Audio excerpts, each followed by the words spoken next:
Hi, my name is Vanessa Foran and I'm President and CEO of Asthma Canada. Today, Asthma Canada is pleased to be launching a global education initiative called Break Over-reliance. Many Canadians understand that asthma is a chronic inflammatory disease of the airways. Unfortunately, many Canadians are under-relying on their controller medication, which actually addresses the disease, and over-relying on their short-acting beta agonist, which provides quick relief of symptoms. You may know this as your SABA medication, your blue puffer, your rescue inhaler, or your emergency inhaler. If you are taking it more than 3 times a week, you need to know that you are at increased risk of an asthma attack.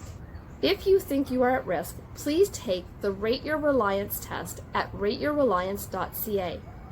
Every year, 70,000 Canadians go to the emergency room due to an asthma attack. Let's get these numbers down together. Stay safe, everyone.